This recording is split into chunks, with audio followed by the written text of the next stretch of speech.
Welcome to the Sagebrush Trail, stories of Western adventure from the frontier to the Yukon. I'm Mardell, reading The Virginian by Owen Wister.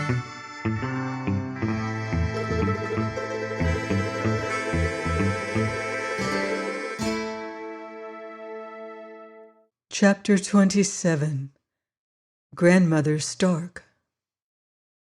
Except for its chair and bed, the cabin was stripped almost bare. Amid its emptiness of dismantled shelves and walls and floor, only the tiny ancestress still hung in her place, last token of the home that had been, this miniature tacked against the despoiled boards, and its descendant, the angry girl with her hand on an open box lid, made a sort of couple in the loneliness. She on the wall, sweet and serene, she by the box, sweet and stormy. The picture was her final treasure, waiting to be packed for the journey. In whatever room she had called her own since childhood, there it had also lived and looked at her. Not quite familiar, not quite smiling, but in its prim colonial hues, delicate as some pressed flower. Its pale oval of color, blue and rose and flaxen, in a battered, pretty gold frame, unconquerably pervaded any surroundings with something like last year's lavender. Till yesterday, a Crow-Indian war bonnet had hung next to it, a sumptuous cascade of feathers. On the other side, a bow with arrows had dangled. Opposite had been the skin of a silver fox. Over the door had spread the antlers of a black-tailed deer. A bearskin stretched beneath it. Thus had the whole cozy log cabin been upholstered, lavish with trophies of the frontier. And yet it was in front of the miniature that the visitors used to stop. Shining quietly now in the cabin's blackness this summer day, the heirloom was presiding until the end. And as Molly Wood's eyes fell upon her ancestress of Bennington, 1777, there flashed a spark of steel in them, alone here in the room, that she was leaving forever. She was not going to teach school any more on Bear Creek, Wyoming. She was going home to Bennington, Vermont. When time came for school to open again, there should be a new schoolmarm. This was the momentous result of that visit which the Virginian had paid her. He had told her that he was coming for his hour soon. From that hour she had decided to escape. She was running away from her own heart. She did not dare to trust herself face to face again with her potent, indomitable lover. She longed for him, and therefore she would never see him again. No great-aunt at Dunbarton or anybody else that knew her and her family should ever say that she had married below her station, had been an unworthy Stark. Accordingly, she had written to the Virginian, bidding him good-bye, and wishing him everything in the world. As she happened to be aware that she was taking everything in the world away from him, this letter was not the most easy of letters to write. But she had made the language very kind. Yes, it was a thoroughly kind communication, and all because of that momentary visit when he had brought back to her two novels, Emma and Pride and Prejudice. "How do you like them?" she had then inquired, and he had smiled slowly at her. "You haven't read them!" she exclaimed. "No." "Are you going to tell me there's been no time?" "No." Then Molly had scolded her cowpuncher, and to this he had listened with pleasure undisguised, as indeed he listened to every word that she said. "Why, it's come too late," he had told her when the scolding was over. "If I was one of your little scholars here in Bear Creek schoolhouse, you could learn me to like such frillery, I reckon. But I'm a mighty ignorant, growed-up man." "So much the worse for you," said Molly. "No, I'm pretty glad I'm a man, else I could not have learned the thing you have taught me." But she shut her lips and looked away. On the desk was a letter written from Vermont. "If you don't tell me at once when you decide," had said the arch writer, "never hope to speak to me again, Mary Wood. Seriously, I am suspicious. Why do you never mention him nowadays? How exciting to have you bring a live cowboy to Bennington. We should all come to dinner, though of course I understand now that many of them have excellent manners, but would he wear his pistol at table?" So the letter ran on. It recounted the latest home gossip and jokes. In answering it, Molly Wood had taken no notice of its childish tone here and there. "Here's some of them cactus blossoms you wanted," said the Virginian. His voice recalled the girl with almost a start. "I've brought a good horse I've gentled for you, and Taylor'll keep him till I need him." "Thank you so much, but I wish—" "I reckon you can't stop me lending Taylor a horse." "And you'll certainly get sick school teaching if you don't keep outdoors some. Goodbye, till that next time." "Yes, there's always a next time," she answered as lightly as she could. "There always will be. Don't you know that?" She did not reply. "I have discouraged spells," he pursued, "but I down them, for I've told you were going to love me. You're going to learn back the things you've taught me. I'm not asking anything now. I don't want you to speak a word to me. But I'm never going to quit till next time is no more, and it's all the time for you and me." With that he had ridden away, not even touching her hand. Long after he had gone, she was still in her chair, her eyes lingering upon his flowers, those yellow cups of the prickly pear. At length she had risen impatiently, caught up the flowers, gone with them to the open window, and then, after all, set them with pains in water. But today Bear Creek was over. She was going home now. By the week's end she would be started. By the time the mail brought him her goodbye letter, she would be gone. She had acted.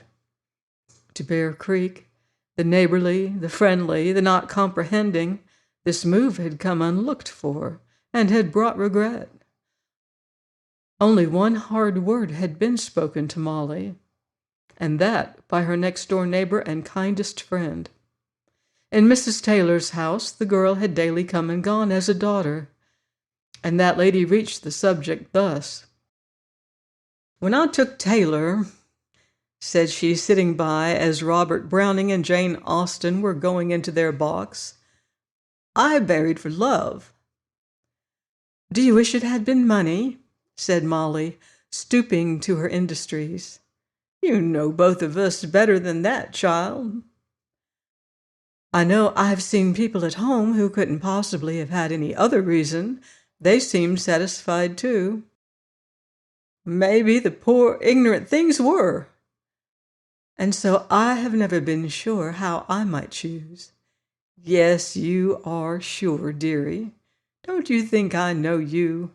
And when it comes over Taylor once in a while and he tells me I'm the best thing in his life, and I tell him he ain't merely the best thing but the only thing in mine, him and the children, why, we just agree we'd do it all over the same way if we had the chance." Molly continued to be industrious. "And that's why," said Mrs. Taylor, "I want every girl that's anything to me to know her luck when it comes. For I was that near telling Taylor I wouldn't."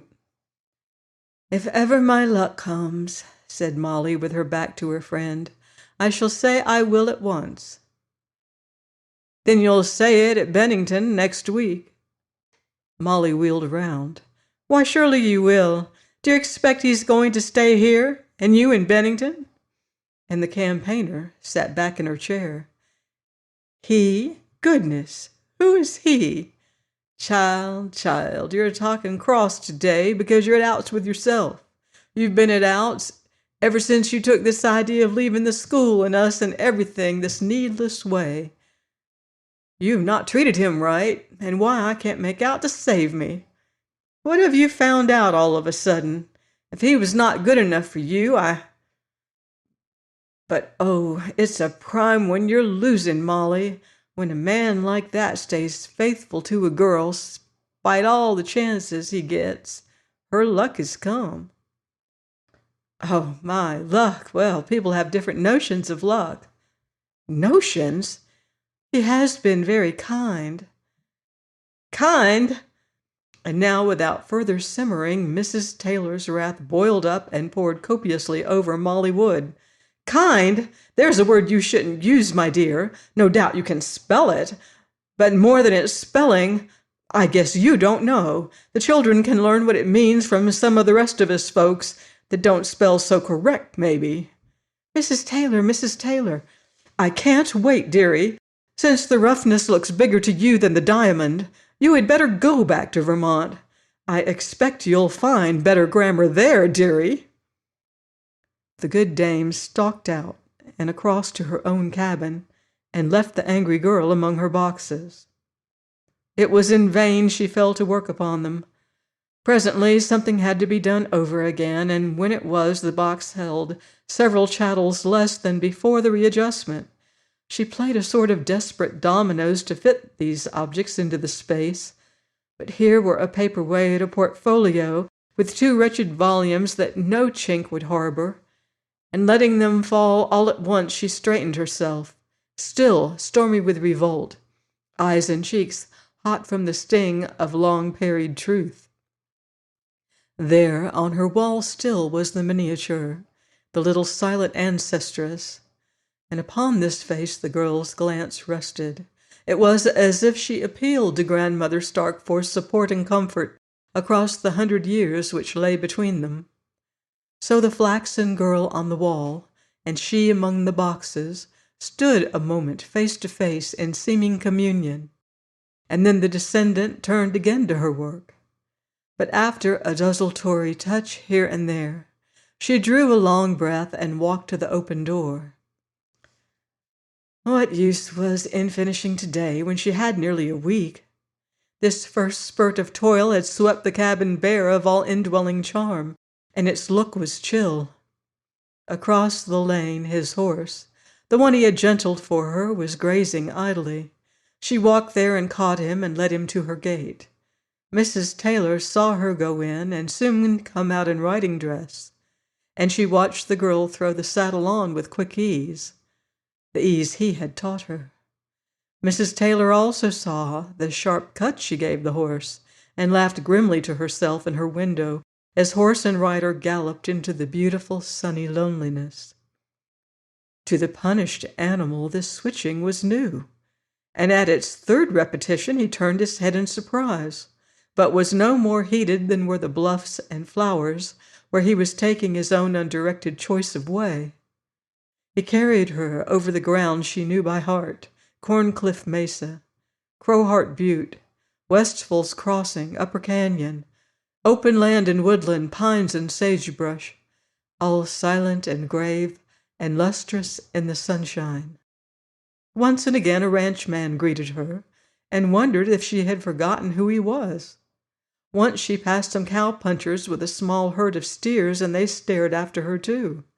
Bear Creek narrowed, its mountainsides grew near, its little falls began to rush white in midday shadow, and the horse suddenly pricked his ears.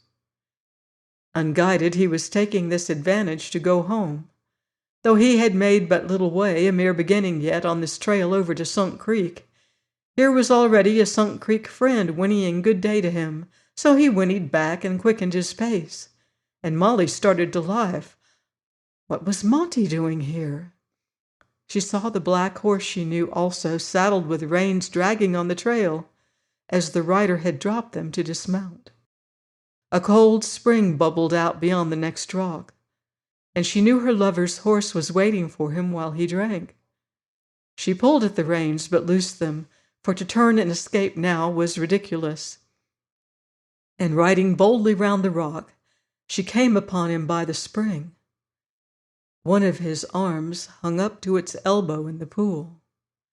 The other was crooked beside his head, but the face was sunk downward against the shelving rock, so that she saw only his black tangled hair. As her horse snorted and tossed his head, She looked swiftly at Monty as if to question him. Seeing now the sweat matted on his coat and noting the white rim of his eye, she sprang and ran to the motionless figure. A patch of blood at his shoulder behind stained the soft flannel shirt, spreading down beneath his belt, and the man's whole strong body lay slack and pitifully helpless. She touched the hand beside his head, but it seemed neither warm nor cold to her. She felt for the pulse, as nearly as she could remember the doctors did it, but could not tell whether she imagined or not that it was still. Twice, with painful care, her fingers sought and waited for the beat, and her face seemed like one of listening. She leaned down and lifted his other arm and hand from the water, and as their ice coldness reached her senses, clearly she saw the patch near the shoulder she had moved grow wet with new blood, and at that sight she grasped at the stones upon which she herself now sank. She held tight by two rocks sitting straight beside him, staring and murmuring aloud, "I must not faint. I will not faint." And the standing horses looked at her, pricking their ears. In this cup-like spread of the ravine, the sun shone warmly down. The tall red cliff was warm. The pines were a warm film and filter of green. Outside the shade across Bear Creek rose the steep, soft, open yellow hill, warm and high to the blue, and Bear Creek tumbled upon its sun-sparkling stones. The two horses on the margin trail still looked at the spring and trees where sat the neat flaxen girl so rigid by the slack, prone body in its flannel shirt and leathern chaps. Suddenly her face livened. "But the blood ran!" she exclaimed, as if to the horses, her companions in this. She moved to him and put her hand in through his shirt against his heart. Next moment she had sprung up and was at his saddle, searching, then swiftly went on to her own and got her small flask and was back beside him. Here was the cold water he had sought, and she put it against his forehead and drenched the wounded shoulder with it. 3 times she tried to move him, so he might lie more easy, but his dead weight was too much, and desisting, she sat close and raised his head to let it rest against her. Thus she saw the blood that was running from in front of the shoulder also, but she said no more about fainting. She tore strips from her dress and soaked them, keeping them cold and wet upon both openings of his wound, and she drew her pocket-knife out and cut his shirt away from the place. As she continually rinsed and cleaned it, she watched his eyelashes, long and soft and thick, but they did not stir. Again she tried the flask, but failed from being still too gentle, and her searching eyes fell upon the ashes near the pool. Still undispersed by the weather lay the small charred ends of a fire he and she had made once here together to boil coffee and fry trout. She built another fire now, and when the flames were going well, filled her flask cup from the spring and set it to heat. Meanwhile she returned to nurse his head and wound. Her cold water had stopped the bleeding. Then she poured her brandy and the steaming cup, and made rough by her desperate helplessness, forced some between his lips and teeth. Instantly almost she felt the tremble of life creeping back, and as his deep eyes opened upon her, she sat still and mute, but the gaze seemed luminous with an unnoting calm, and she wondered if perhaps he could not recognize her. She watched this internal clearness of his vision, scarcely daring to breathe, until presently he began to speak, with the same profound and clear impersonality sounding in his slowly uttered words. "I thought they had found me. I expected they were going to kill me." He stopped, and she gave him more of the hot drink, which he took, still lying and looking at her as if the present did not reach his senses. "I knew hands were touching me. I reckon I was not dead. I knew about them soon as they began, only I could not interfere." He waited again. "It is mighty strange where I've been. No, mighty natural. Then he went back into his reverie and lay with his eyes still full open upon her, where she sat motionless. She began to feel a greater awe in this living presence than when it had been his body with an ice-cold hand, and she quietly spoke his name, venturing scarcely more than a whisper. At this, some nearer thing wakened in his look. "But it was you all along," he resumed. "It is you now. Oh, you must not stay." Weakness overcame him, and his eyes closed. She sat ministering to him, and when he roused again, he began anxiously at once. "You must not stay. They would get you too."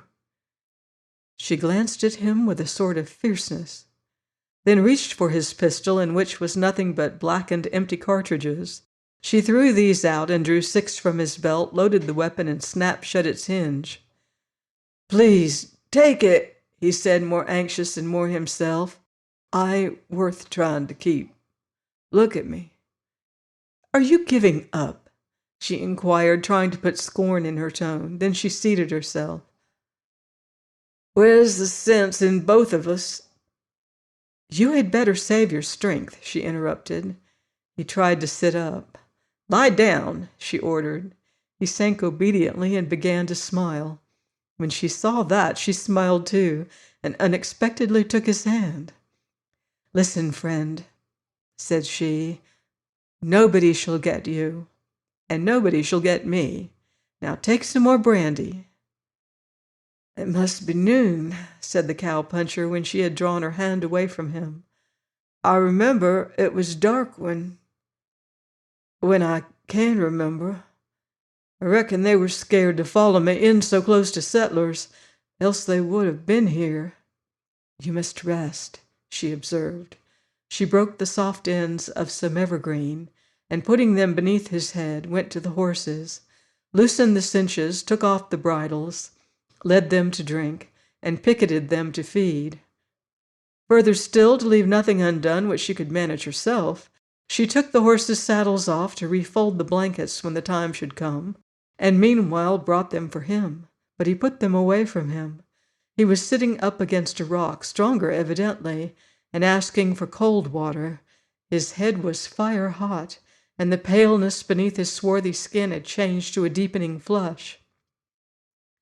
"Only 5 miles," she said to him, bathing his head. "Yes, I must hold it steady," he answered, waving his hand at the cliff. She told him to try and keep it steady until they got home. "Yes," he repeated, "only 5 miles, but it's fighting to turn around." Half aware that he was becoming lightheaded, he looked from the rock to her, and from her to the rock with dilating eyes. "We can hold it together," she said. "You must get on your horse." She took his handkerchief from round his neck, knotting it with her own, and to make more bandage, she ran to the roll of clothes behind his saddle and tore in halves a clean shirt. A handkerchief fell from it, which she seized also, and opening, saw her own initials by the hem. Then she remembered. She saw again their first meeting, the swollen river, the overset stage, the unknown horseman who carried her to the bank on his saddle and went away unthanked. Her whole first adventure on that first day of her coming to this new country. And now she knew how her long-forgotten handkerchief had gone that day. She refolded it gently and put it back in his bundle, for there was enough bandage without it. She said not a word to him, and he placed a wrong meaning upon the look which she gave him as she returned to bind his shoulder. "It don't hurt so much," he assured her, though extreme pain was clearing his head for the moment, and he had been able to hold the cliff from turning. "You must not squander your pity." "Do not squander your strength," said she.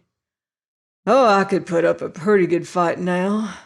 But he tottered in showing her how strong he was, and she told him that after all, he was a child still. "Yes," he slowly said, looking after her as she went to bring his horse. "The same child that wanted to touch the moon, I guess."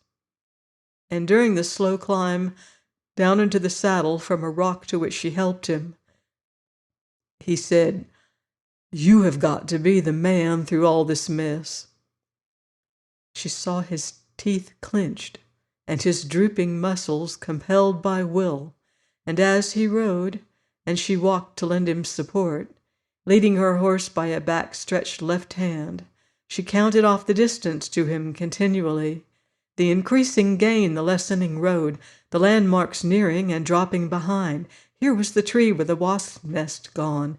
Now the burned cabin was past. Now the cottonwoods at the ford were in sight. He was silent and held to the saddle horn, leaning more and more against his two hands clasped over it. And just after they had made the crossing, he fell without a sound, slipping to the grass, and his descent broken by her, but it started the blood a little, and she dared not leave him to seek help. She gave him the last of the flask and all the water he craved. Revived, he managed to smile. "You see, I ain't worth keeping." "It's only a mile," said she. So she found a log, a fallen trunk, and he crawled to that, and from there crawled to his saddle, and she marched on with him, talking, bidding him note the steps accomplished. For the next half-mile they went thus, the silent man clenched on the horse, and by his side the girl walking and cheering him forward, when suddenly he began to speak. "I will say good-bye to you now, ma'am." She did not understand at first the significance of this. "He's getting away," pursued the Virginian. "I must ask you to excuse me, ma'am." It was a long while since her lord had addressed her as ma'am. As she looked at him in growing apprehension, he turned Monty and would have ridden away, but she caught the bridle. "You must take me home," said she with ready inspiration. "I'm afraid of the Indians." Why, they've all gone. There it goes, ma'am, that horse." "No," she said, holding firmly his rein and quickening her step. "A gentleman does not invite a lady to go out riding and leave her." His eyes lost their purpose. "I'll certainly take you home. That sorrel's gone in there by the waller, and Judge Henry will understand." With his eyes watching imaginary objects, he rode and rambled, and it was now the girl who was silent, except to keep his mind from its half-fixed idea of the sorrel. As he grew more fluent, she hastened still more, listening to head off that notion of return, skillfully inventing questions to engage him, so that when she brought him to her gate, she held him in a manner subjected, answering faithfully the shrewd unrealities which she devised, whatever makeshifts she could summon to her mind. And next she had got him inside her dwelling and set him down docile, but now completely wandering. And then no help was at hand, even here. She had made sure of aid from next door, and there she hastened, to find the tailor's cabin locked and silent. And this meant that parents and children were gone to drive, nor might she be luckier at her next nearest neighbors, should she travel the intervening mile to fetch them. With a mind jostled once more into uncertainty, she returned to her room and saw a change in him already. Illness had stridden upon him. His face was not as she had left it, and the whole body, the splendid supple horseman, showed sickness in every line and limb, its spurs and pistol and bold leather chaps a mockery of trappings. She looked at him, and decision came back to her clear and steady. She supported him over to her bed and laid him on it. His head sank flat, and his loose, nerveless arms stayed as she left them. Then among her packing boxes and beneath the little miniature, blue and flaxen and gold, upon its lonely wall, she undressed him. He was cold, and she covered him to the face, and arranged the pillow, and got from its box her scarlet and black Navajo blanket, and spread it over him. There was no more that she could do, and she sat down by him to wait. Among the many and many things that came into her mind was a word he said to her lightly a long while ago. Cowpunchers do not live long enough to get old, he had told her. And now she looked at the head upon the pillow, grave and strong, but still the head of splendid unworn youth. At the distant jingle of the wagon in the lane she was out, and had met her returning neighbors midway. They heard her with amazement, and came in haste to the bedside. Then Taylor departed to spread news of the Indians and bring the doctor, 25 miles away. The two women friends stood alone again, as they had stood in the morning when anger had been between them. "Kiss me, dearie," said Mrs. Taylor. "Now I will look after him. You'll need some looking after yourself." But on returning from her cabin with what store she possessed of lint and stimulants, she encountered a rebel independent as ever. Molly would hear no talk about saving her strength, would not be in any room but this one until the doctor should arrive. Then perhaps it would be time to think about resting.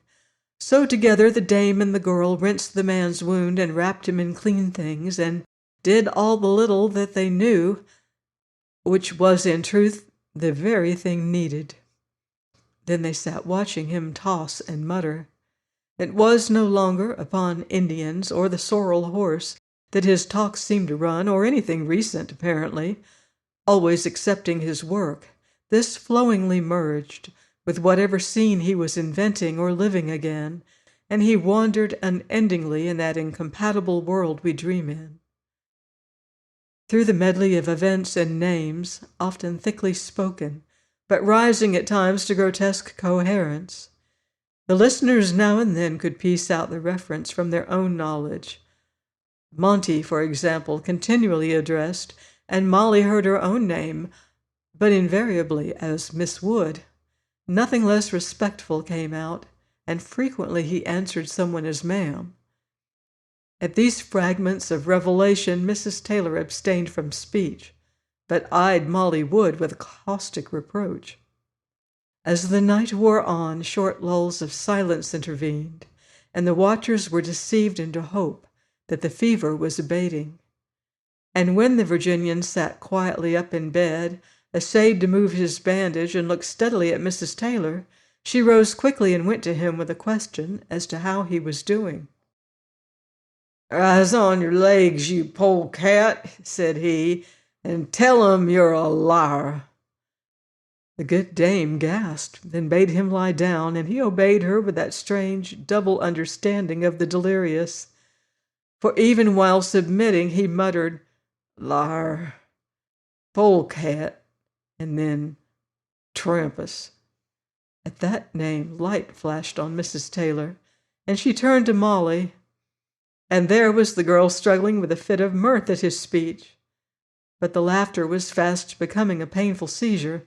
Mrs. Taylor walked Molly up and down, speaking immediately to arrest her attention. "You might as well know it," she said. "He would blame me for speaking of it, but where's the harm all this while after? And you would never hear it from his mouth. Molly, child, they say Trampas would kill him if he dared, and that's on account of you."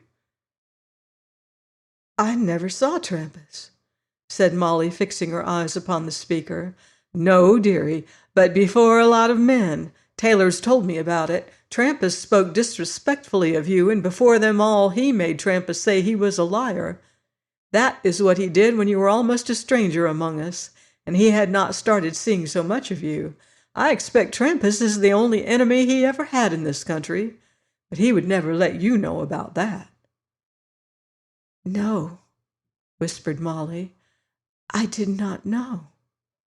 "Steve!" the sick man now cried out in poignant appeal. "Steve!" To the women it was a name unknown. Unknown as was also this deep inward tide of feeling which he could no longer conceal, being himself no longer. "No, Steve," he said next, and muttering followed. "It ain't so," he shouted, and then cunningly in a lowered voice, "Steve, I've lied for you." In time Mrs. Taylor spoke some advice. "You'd better go to bed, child. You look about ready for the doctor yourself." "Then I will wait for him," said Molly. So the two nurses continued to sit until darkness at the windows weakened into gray, and the lamp was no more needed. Their patient was rambling again, yet into whatever scenes he went, there in some guise did the throb of his pain evidently follow him, and he lay hitching his great shoulder as if to rid it of the cumbrance. They waited for the doctor, not daring much more than to turn pillows and give what other ease they could. And then, instead of the doctor, came a messenger about noon to say he was gone on a visit some 30 miles beyond, where Taylor had followed to bring him here as soon as might be. At this, Molly consented to rest and to watch turn about. And once she was over in her friend's house lying down, they tried to keep her there, but the revolutionist could not be put down, and when, as a last pretext, Mrs. Taylor urged the proprieties and conventions, the pale girl from Vermont laughed sweetly in her face and returned to sit by the sick man. With the approach of the second night, his fever seemed to rise and master him more completely than they had yet seen it, and presently it so raged that the women called in stronger arms to hold him down. There were times when he broke out in the language of the roundup, and Mrs. Taylor renewed her protests. "Why," said Molly, "don't you suppose I knew they could swear?" So the dame, in deepening astonishment and affection, gave up these shifts at decorum, nor did the delirium run into the intimate coarse matters that she dreaded. The cow-puncher had lived like his kind, but his natural daily thoughts were clean, and came from the untamed but unstained mind of a man. And toward morning, as Mrs. Taylor sat taking her turn, suddenly he asked had he been sick long, and looked at her with a quieted eye. The wandering seemed to drop from him at a stroke, leaving him altogether himself. He lay very feeble, and inquired once or twice of his state and how he came here, nor was anything left in his memory of even coming to the spring where he had been found. When the doctor arrived, he pronounced that it would be long, or very short. He praised their clean water treatment. The wound was fortunately well up on the shoulder, and gave so far no bad signs. There were not any bad signs, and the blood and strength of the patient had been as few men's were. Each hour was now an hour nearer certainty, and meanwhile the doctor would remain as long as he could. He had many inquiries to satisfy. Dusty fellows would ride up, listen to him, and reply as they rode away, "Don't you let him die, Doc." And Judge Henry sent over from Sunk Creek to answer for any attendance or medicine that might help his foreman. The country was moved with concern and interest, and in Molly's ears its words of good feeling seemed to unite and sum up a burden. "Don't you let him die, Doc." The Indians who had done this were now in military custody. They had come unpermitted from a southern reservation, hunting, next thieving, and as the slumbering spirit roused in one or two of the young and ambitious, they had ventured this in the secret mountains, and perhaps had killed a trapper found there. Editors immediately reared a tall war out of it, but from 5 Indians in a guard-house waiting punishment, not even an editor can supply spar for more than 2 editions. And if the recent alarm was still a matter of talk anywhere, it was not here in the sick-room. Whichever way the case should turn, it was through Molly alone, the doctor told her, that the wounded man had got this chance, this good chance, he related. And he told her she had not done a woman's part but a man's part, and now had no more to do. No more till the patient got well and could thank her in his own way, said the doctor, smiling, and supposing things that were not so, misled perhaps by Mrs. Taylor.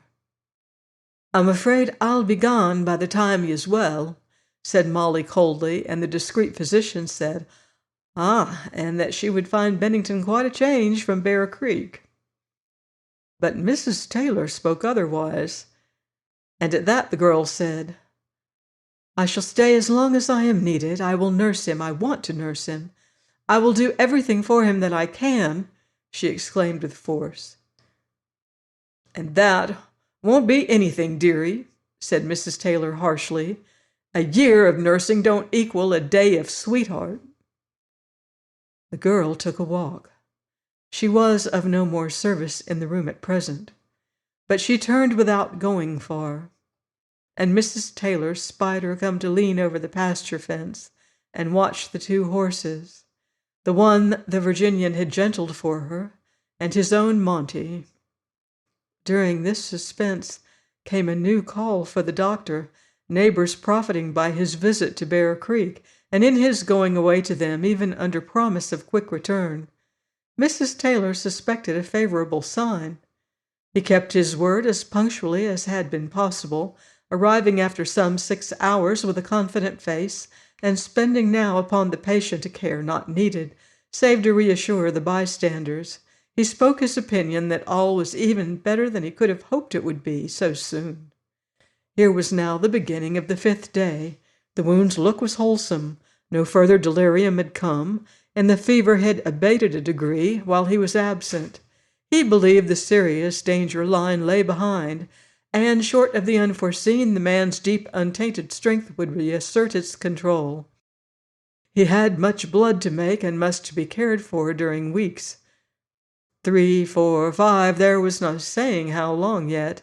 These next few days it must be utter quiet for him. He must not talk nor hear anything likely to disturb him. And then the time for cheerfulness and gradual company would come, sooner than later, the doctor hoped. So he departed, and sent next day some bottles, with further cautions regarding the wound and dirt, and to say he should be calling the day after tomorrow. Upon that occasion he found 2 patients. Molly Wood lay in bed at Mrs. Taylor's, filled with apology and indignation. With a little to do and deprived of the strong stimulant of anxiety and action, her strength had quite suddenly left her, so that she had spoken only in a sort of a whisper. But upon waking from a long sleep, after Mrs. Taylor had taken her firmly, almost severely in hand, her natural voice had returned. And now the chief treatment the doctor gave her was a sort of scolding, which it pleased Mrs. Taylor to hear. The doctor even dropped a phrase concerning the arrogance of strong nerves and slender bodies, and of undertaking several people's work when several people were at hand to do it for themselves, and this pleased Mrs. Taylor remarkably. As for the wounded man, he was behaving himself properly. Perhaps in another week he could be moved to a more cheerful room. Just now, with cleanliness and pure air, any barn would do. "We are real lucky to have such a sensible doctor in the country," Mrs. Taylor observed after the physician had gone. "No doubt," said Molly. "He said my room was a barn."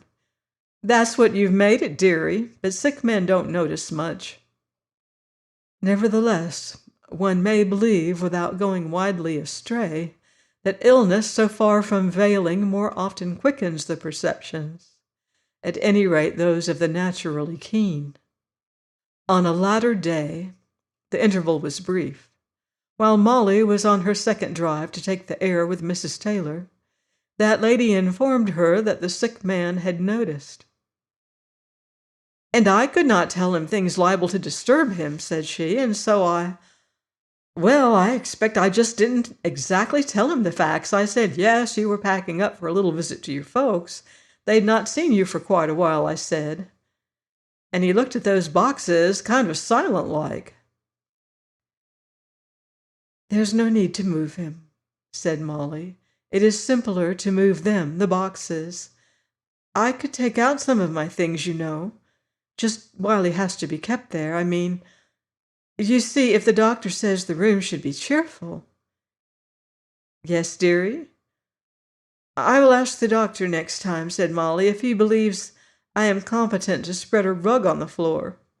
Molly's references to the doctor were usually acid these days, and this he totally failed to observe, telling her when he came, why, to be sure, the very thing, and if she could play cards or read aloud or afford any other light distractions, provided they did not lead the patient to talk and tire himself, that she would be most useful. Accordingly, she took over the cribbage board, and came with unexpected hesitation, face to face again with the swarthy man she had saved and tended. He was not so swarthy now, but neat, with chin clean, and hair and mustache trimmed and smooth, and he sat propped among pillows watching for her. "You are better?" she said, speaking first and with uncertain voice. "Yes, they've given me orders not to talk," said the Southerner, smiling. "Oh, yes, please do not talk, not today." "No, only this." He looked at her and saw her seem to shrink. "Thank you for what you have done," he said simply. She took tenderly the hand he stretched to her, and upon these terms they set to work at cribbage. She won and won again, and the third time laid down her cards and reproached him with playing in order to lose. "No," he said, and his eye wandered to the boxes, "but my thoughts get away from me. I'll be strong enough to hold them on the cards next time, I reckon." Many tones in his voice she had heard, but never the tone of sadness until today. Then they played a little more, and she put away the board for this first time. "You are going now?" he asked. "When I have made this room look a little less forlorn, they haven't wanted to meddle with my things, I suppose." And Molly stooped once again upon the chattels destined for Vermont. Out they came. The bearskin rug was spread upon the floor. Various possessions and ornaments went back to their ancient niches. The shelves grew comfortable with books, and last some flowers were stood on the table. "More like old times," said the Virginian, but sadly. "It's too bad," said Molly. "You had to be brought into such a looking place." "And your folks waiting for you," said he. "Oh, I'll pay my visit later," said Molly, putting the rug a trifle straighter. "May I ask one thing?" pleaded the Virginian, and at the gentleness of his voice, her face grew rosy, and she fixed her eyes on him with a sort of dread. "Anything that I can answer," said she. "Oh, yes. Did I tell you to quit me, and did you load up my gun and stay? Was that a real business? I've been mixed up in my head." "That was real," said Molly. "What else was there to do?" "Just nothing for such as you," he exclaimed. "My head has been mighty crazy, and that little grandmother of yours yonder, but I just can't quite catch a hold of these things." He passed a hand over his forehead. "So many, or else one right along, well, it's all foolishness," he concluded with something almost savage in his tone.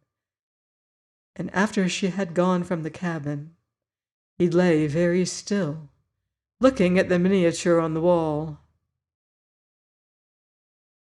He was in another sort of mood the next time, cribbage not interesting him in the least. "Your folks will be wondering about you," said he. "I don't think they will mind which month I go to them," said Molly, "especially when they know the reason." "Don't let me keep you, ma'am," said he. Molly stared at him, but he pursued with the same edge lurking in his slow words. "Though I'll never forget. How could I forget any of all you have done and been? If there'd been none of this, why, I had enough to remember. But please, don't stay, ma'am. We'll say I had a claim when you found me pretty well dead, but I'm getting well, you see. Right smart, too."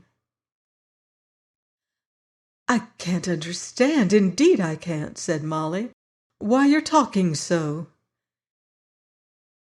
He seemed to have certain moods when he would address her as ma'am, and this she did not like, but could not prevent. "Oh, a sick man is funny, and you know I'm grateful to you." "Please, say no more about that, or I shall go this afternoon." "I don't want to go. I'm not ready. I think I had better read something now."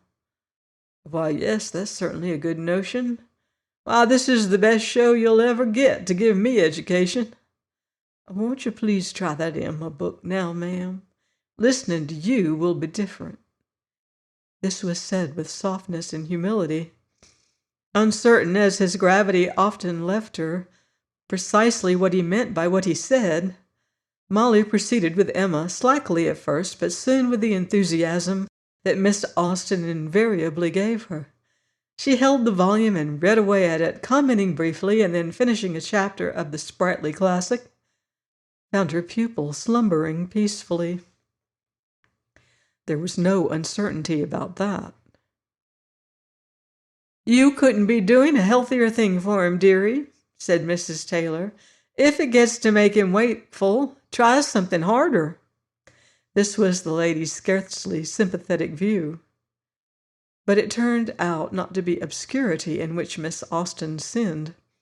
When Molly next appeared at the Virginian's threshold, he said plaintively, "I reckon I'm a dunce," and he sued for pardon. "When I waked up," he said, "I was ashamed of myself for a plumb half-hour." Nor could she doubt this day that he meant what he said. His mood was again serene and gentle, and without referring to his singular words that had distressed her, he made her feel his contrition, even in his silence. "I am right glad you have come," he said, and as he saw her going to the bookshelf, he continued with diffidence. "As regards that Emma book, you see, well, the doings and sayings of folks like them are above me. But I think," he spoke most diffidently, "if you could read me something that was about something, I'd be liable to keep awake." And he smiled with a certain shyness. "Something about something?"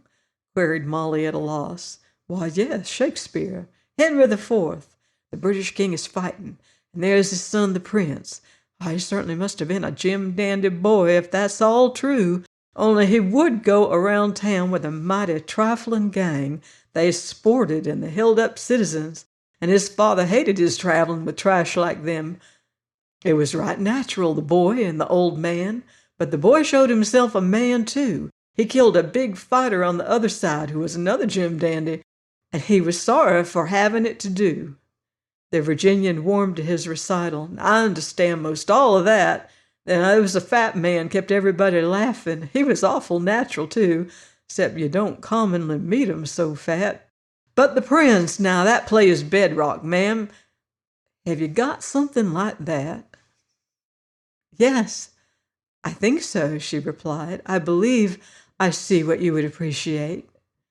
She took her Browning, her idyll, her imagined affinity, for the pale decadence of New England had somewhat watered her good old revolutionary blood, too, and she was inclined to think under glass and to live underdone when there were no Indians to shoot.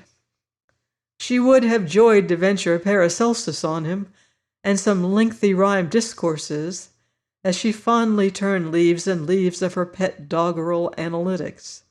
Pippa Passes and others she had to skip, from discreet motives, pages which she would have doubtless stayed awake at, but she chose a poem at length. "Oh, this was better than Emma," he pronounced, "and short. The horse was a good horse. He thought a man whose horse must not play out on him would watch the ground he was galloping over for holes, and not be likely to see what color the rims of his animal's eye sockets were. You could not see them if you sat as you ought to for such a hard ride." Of the next piece that she read to him, he thought still better. "And it is short," said he, "but the last part drops." Molly instantly exacted particulars. "The soldier should not have told the general he was killed," stated the cowpuncher. "What should he have told him, I'd like to know?" said Molly. "Why, just nothing. If the soldier could ride out of the battle all shot up and tell his general about their taking the town, it was being gritty, you see. But that truck at the finish. Will you please say it again?" So Molly read, "You're wounded. Nay, the soldier's pride touched to the quick, he said, 'I am killed, sire,' and his chief beside. Smiling, the boy fell dead." "Nay, I'm killed, sire," drawled the Virginian amiably. For a symptom of convalescence, his freakish irony was revived in him. Now, a man who was man enough to act like he did, you see, would fall dead without mentioning it. None of Molly's sweet girlfriends had ever thus challenged Mr. Browning. They had been wont to cluster over him with joyous awe that deepened proportionally with their misunderstanding. Molly paused to consider this novelty of view about the soldier. "He was a Frenchman, you know," she said under inspiration. "A Frenchman," murmured the grave cowpuncher. "I never knowed a Frenchman. But I reckon they might perform that class of foolishness." "But why was it foolish?" she cried. "His soldier's pride, don't you see?" "No." Molly now burst into a luxury of discussion. She leaned toward her cowpuncher with bright eyes searching his. With elbow on knee and hand propping chin, her lap became slant, and from it, Browning, the poet, slid and toppled and lay unrescued. For the slow cowpuncher unfolded his notions of masculine courage and modesty, though he did not deal in such high-sounding names, and Molly forgot everything to listen to him, as he forgot himself in his inveterate shyness, and grew talkative to her. "I never would have supposed that," she would exclaim as she heard him, or presently again, "I never had such an idea." And her mind opened with delight to these new things which came from a man's mind so simple and direct. To Browning they did come back, but the Virginian, though interested, conceived a dislike for him. "He's a smarty," said he once or twice. "Now here's something," said Molly, "I've never known what to think." "Oh, heavens," murmured the sick man, smiling. "Is it short?" "Very short. Now, please attend." And she read him 12 lines about a lover who rode to a beach in the dusk, crossed a field, tapped at a pane, and was admitted. "Well, that's the best yet," said the Virginian. "There's only one thing you can think about that." "But wait," said the girl swiftly. "Here is how they parted. Round the cape of a sudden came the sea, and the sun looked over the mountain's rim, and straight was a path of gold for him, and the need of a world of men for me." "That is very, very true," murmured the Virginian, dropping his eyes from the girl's intent ones. "Had they quarreled?" she inquired. "Oh, no, but I reckon he loved her very much." "Then you're sure they hadn't quarreled?" "Dead sure, ma'am. He would come back after he'd played some more of the game." "The game?" "Life, ma'am. Whatever he was a-doing in the world of men. That's a bedrock piece, ma'am." "Well, I don't see why you think it's so much better than some of the others." "I could scarcely explain," answered the man, "but that writer does know something." "I'm glad they hadn't quarreled," said Molly thoughtfully.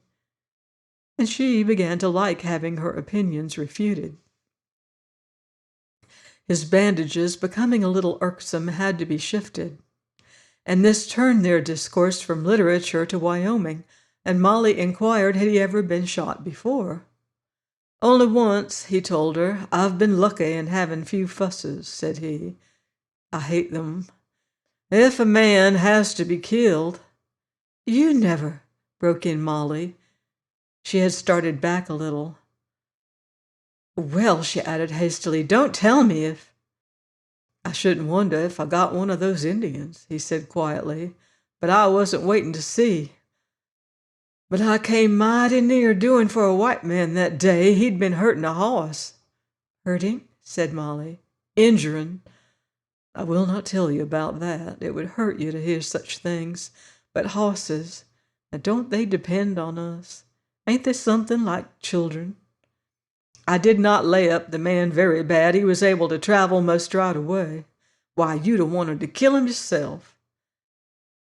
So the Virginian talked, nor knew what he was doing to the girl, nor was she aware of what she was receiving from him, as he unwittingly spoke himself out to her in those Browning meetings they had every day. But Mrs. Taylor grew pleased. The kindly dame would sometimes cross the road to see if she were needed, and steal away again after a peep at the window. There inside, among the restored home treasures, sat the two, the rosy, alert girl, sweet as she talked or read to him, and he, the grave, half-weak giant, among his wraps, watching her.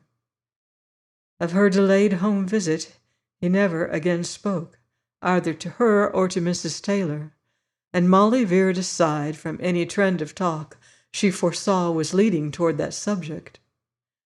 But in those hours when no visitors came, and he was by himself in the quiet, he would lie often somberly contemplating the girl's room, her dainty little knickknacks, her home photographs, all the delicate manifestations of what she came from and what she was. Strength was flowing back into him each day, and Judge Henry's latest messenger had brought him clothes and mail from Sunk Creek, and many inquiries of kindness, and returned taking the news of the cowpuncher's improvement and how soon he would be permitted fresh air. Hence Molly found him waiting in a flannel shirt of a highly becoming shade and with a silk handkerchief knotted round his throat, and he told her it was good to feel respectable again. She had come to read to him for the allotted time, and she threw around his shoulders the scarlet and black Navajo blanket, striped with its splendid zigzags of barbarity. Thus he half sat, half leaned, languid but at ease. In his lap lay one of the letters brought over by the messenger, and though she was midway in a book that engaged his full attention, David Copperfield, his silence and absent look this morning stopped her, and she accused him of not attending. "No," he admitted, "I'm thinking of something else." She looked at him with that apprehension which he knew. "It had to come," said he, "and today I see my thoughts straighter than I've been up to managing since my head got clear, and now I must say these thoughts if I can. If I can." He stopped. His eyes were intent upon her. One hand was gripping the arm of his chair. "You promised," trembled Molly. "I promised you should love me," he sternly interrupted. "Promised that to myself. I have broken that word." She shut David Copperfield mechanically and grew white. "Your letter has come to me here," he continued, gentle again. She had forgotten it. "The letter you wrote to tell me goodbye. You wrote it a little while ago, not a month yet. But it's away and away, long gone from me." "I have never let you know," began Molly. "The doctor," he interrupted once more, but very gently now. "He gave orders I must be kept quiet. I reckon you thought telling me might—" "Forgive me," cried the girl. "Indeed, I ought to have told you sooner. Indeed, I had no excuse." "Why should you tell me if you preferred not? You had written. And you speak," he lifted the letter, "of never being able to repay kindness. But you have turned the tables. I can never repay back you by anything. By anything. So I had figured I would just jog back to Sunk Creek and let you get away if you did not want to say that kind of goodbye, for I saw the boxes. Mrs. Taylor is too nice a woman to know the trick of lying, and she could not deceive me. I've knowed you were going away for good ever since I saw those boxes. But now, here comes your letter, and it seems no way but I must speak. I've thought a deal lying in this room, and today I can say what I have thought. I could not make you happy." He stopped, but she did not answer. His voice had grown softer than whispering, but yet was not a whisper. From its quiet syllables she turned away, blinded with sudden tears. "Once I thought love must surely be enough," he continued, "and I thought if I could make you love me, you could learn me to be less— more your kind, and I think I could give you a pretty good sort of love. But that don't help the little mean pesky things of the day by day that make roughness or smoothness for folks tied together so awful close. Mrs. Taylor here, she don't know anything better than Taylor does. She don't want anything he can't give her. Her friends will do for him and his for her. And when I dreamed of you in my home. He closed his eyes and drew a long breath. At last he looked at her again. This is no country for a lady. Will you forget and forgive the bothering I have done? Oh, cried Molly. Oh. And she put her hands to her eyes. She had risen and stood with her face covered. I surely had to tell you all this out, didn't I? Said the cowpuncher faintly in his chair. Oh, said Molly again. I have put it clear how it is, he pursued. I ought to have seen from the start. I was not the sort to keep you happy. But, said Molly, you ought. Oh, please try to keep me happy. And sinking by his chair, she hid her face on his knees. Speechless, he bent down and folded her round, putting his hands on the hair that had always been his delight. Presently he whispered, You've beat me. How can I fight this? She answered nothing. The Navajo's scarlet and black folds fell over both, not with words. Not even with meeting eyes did the two plight their troth, in this first new hour. So they remained long, the fair head nesting in the great arms, and the black head laid against it, while over the silent room presided the little grandmother Stark in her frame, rosy, blue, and flaxen, not quite familiar, not quite smiling. And join me here next week on the Sagebrush Trail for more Western romance and adventure in The Virginian by Owen Wister.